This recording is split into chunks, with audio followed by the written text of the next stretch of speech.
في الزمر ايضا افمن حق عليه كلمة العذاب افانت تنقذ من في النار. الخطاب لمن؟ لرسول الله صلى الله عليه وسلم. لرسول الله صلى الله عليه وسلم. هذه خاصة بمسألة الشفاعة. افمن حق عليه كلمة العذاب.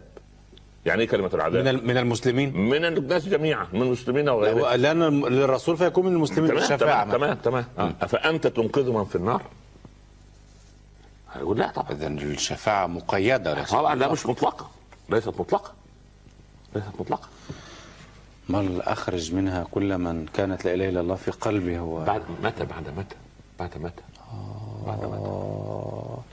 تعال يا ابني لسورة غافر. سورة غافر. لما موسى جاء وكذب فرعون وقومه، خرج رجل مؤمن يكتم إيمانه، اللي هو مؤمن آل فرعون. يعني سورة غافر تسمى سورة المؤمن. نعم. من ضمن يقول ويا قوم، من ضمن ما قال يعني ما لي أدعوكم إلى النجاة وتدعونني إلى النار. شوف توازن عجيب. جعل أننا أدعوك إلى الإيمان بموسى يبقى دي نجاة، وأنتم تقولون كذب موسى فتدعونني إلى النار. سلام. وهذه دعوة فيها العقلانية سبحان الله. لا جرم أن ما تدعونني إليه ليس له دعوة في الدنيا ولا في الآخرة. الكلام الذي تحكونه هذا ملوش دليل. نعم. الرجل جاءكم بالبينات واضحة وغلبكم وغلب سحرتكم. ألا يلتمس لهم ولغيرهم من الكفار من أي أعذار بأنهم يخشون أن يتبعوا موسى فيضلهم مثلا؟ هو الكفار نفسهم مع سيدنا محمد صلى الله عليه وسلم عليه الصلاة والسلام يعني إنهم لا يكذبونك، ولكن الظالمين كانوا بآيات الله يجحدون. يبقى هي قضية إيه؟ مش تكذيب لرسول الله، ولكن هو جاحد. هو وقف كده. لو قلت لكم ان خيلا سوف تغير عليكم من هذا الوادي او من هذا الشعب او كنتم مصدقين قالوا ما جربنا عليك كذبا فانت الصادق الامين. قال اني رسول الله اليكم جميعا. قالوا كذبت. لا اله الا الله. تبا لا سبحان الله لا حول ولا قوه الا بالله. تناقض عجيب. فاهم؟ يبقى اذا ايه؟ يعني الفكره التي كانت مسيطره عليهم في ذلك الوقت هبل وجوانا واللات والعزى ومناة تلقون نفسه. خلاص هوى اضله، فلما اضله هواه خلاص. يعني هو يقتنع ان محمد النبي. شوف محمد يا ابني، من اتبع هواه أضل هداه. من اتبع هواه. ما هي القضية يا والدي العزيز؟ أيوة. هو يعلم أنه لا يتبع هواه. لا يا ابني، هو يتصور أن هذا هو الإله. لا أقول لك شيء يعني الرسول صلى الله عليه وسلم كفرد. نعم. هل خان مرة أمامه؟ لا. هل كذب مرة؟ لا. هل افترى مرة؟ هل اختلق قصة مرة؟ شاهدوا بعدم وجود هذا. خلاص. نعم. تمام؟ نعم. طيب يبقى وبعدين لما نزلت الآيات وأفحمتهم من ناحية البلاغة. صح؟ صحيح. توقفوا. لبيد بن ابي ربيعه مش توقف عن الشعر وهو احد اصحاب المعلقات. صحيح. ادي البلاغه سحرته. وشهد الوليد بن المغيرة ان له الحلاوه والاخلاق. ولذلك ايه؟ ولذلك ده من اشد المعذبين. الوليد. سارهقه صعودا. صعود جبل. صعود. يتصور المنكر لكلام الله كالوليد وغيره ان انت لو صعدت لغايه اخر الجبل ده هتقصد الى حافه النار. يا حفيظ. يصعد وتتهرى يداه وقدماه من النار، فإذا وصل إلى حافة انهار به الجبل فوقع بعد 70 سنة يصل إلى قعرها مرة. الوليد ومن يسير على شاكلته اللي هو في تكذيب القرآن. يسمع آيات الله ولا ما فيش حجاب، ما فيش ربا، ما فيش الله، أمال في إيه؟ ثم نظر ثم عبس وبصر. نفس القضية. ثم أدبر واستكبر. هو كده وقال إن هذا لسحر يؤثر، إن هذا لقول البشر سأصليه سقر. مش إعذار للخليقة؟ إعذار. طيب. أيوة سيدي. لا جرم أن ما تدعونني إليه ليس له دعوة في الدنيا ولا في الآخرة. ملوش دليل يعني. ليس له دليل. لا جرم يعني. لا جرم. لا ضير. الكلام اللي يقولوه ده بأس. سبحان الله. وأن مردنا إلى الله. شوف الإيمان لما يثق الإنسان بإيمانه. وأن مرد. أنت لما تسمع شوية مثلا فضائيات أو شبكات أنت لو تشتم في الدين وده عارف تعمل إيه؟ ولا كأنك سمعت شيء. خالص. يعني يا ناطح الجبل خاف على قرنك لا تخف على الجبل. أنها موجودة الآن يا فضيلة الشيخ. لا لا لا, لا. موجودة يا ابني وأن يكون عرض الشريعة الإسلامية على الفضائيات وينالون من علماء الأمة. شوف نالوا من قبل، ولكن الرسول كان عنده مهمة محددة هي إيصال الرسالة. والرسول لما رأى ورقة من التوراة في يد عمر ماذا صنع؟ ما لكم تتهوكون هكذا؟ إني جئتكم بها بيضاء نقية والذي نفسي بيده لو كان أخي موسى حيا لما وسعه إلا أن يتبعني. وفي رواية وعيسى نفس القضية. إذن أنا لا ألقي بال، أنا أوضح كيف نسير نحو الله ودع ما يحدث.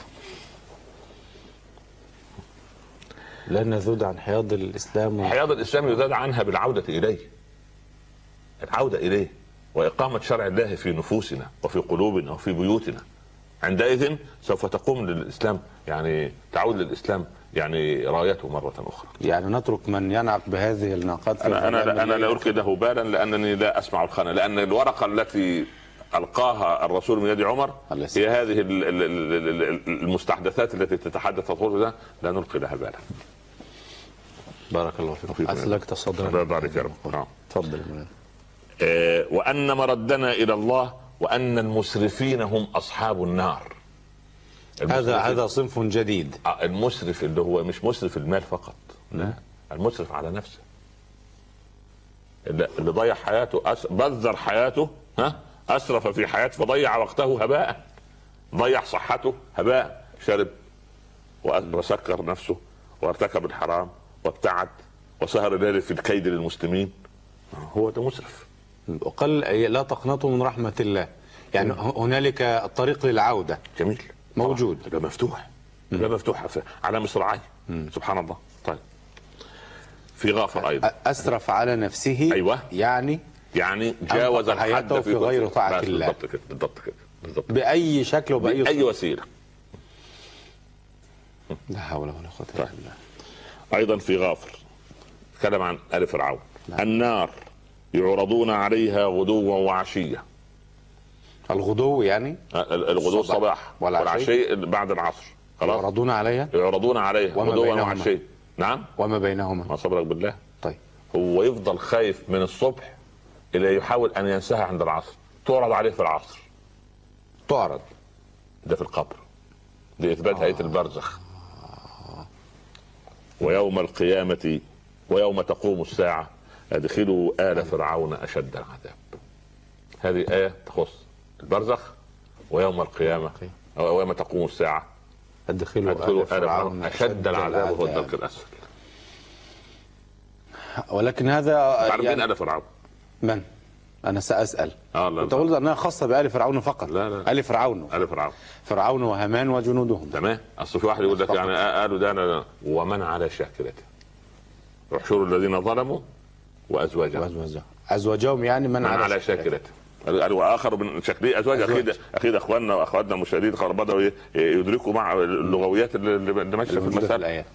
مهمة يعني ليست قاصرة على آل فرعون فقط، يعني فرعون وهامان وجنودهم فقط. كله ومن يسير على هذا الطريق. الذين اتبعوا والذين اتبعوا جاي منين؟ الذين اتبعوا حتى لو اتبعتنا ما قبل التاريخ.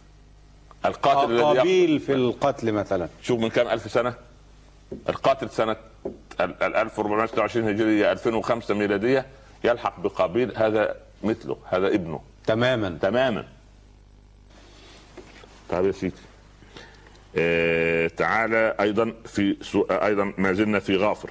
اللي بعد واذ يتحاجون في النار يتجادلون بقى. يحصل جدال، انت اللي ضيعتنا، قول له انت اللي ضيعتنا، انت اللي غرقتنا، انت اللي دخلتنا في المشكله.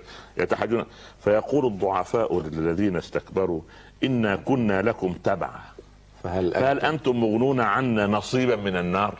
يعني ممكن تاخد الوادي اللي جنبي دي بدل ما انا كل شويه. سبحان الله. حول ولا قوه الا بالله. وقال الذين في النار لخزنة جهنم ادعوا ربكم يخفف عنا يوما من العذاب. عايزين ناخد يوم اجازه، يوم راحه. هذا اقصى ما يتمنونه هنا. ده اول دعاء له، هو اول طلب. عايزين يوم اجازه. فكروا الحكايه سهله كده، يوم. سبحان الله. فالملائكه ما ردوا عليه. قال ربنا في الحميم ثم في النار يسجرون. يسجر يعني يسجن. والبحر المسجور يعني ايه؟ المحبوس. المحبوس. حبس. نعم. هو اصبح محبوس داخل النار خلاص. صحيح. والعياذ بالله رب العالمين. طيب في الحميم انا نفهم انها مشتعله، واذا البحار سجرت تشتعل، تعود يعني اليها خاصيتها. اشتعلت خاصيتها الاساسيه. نعم.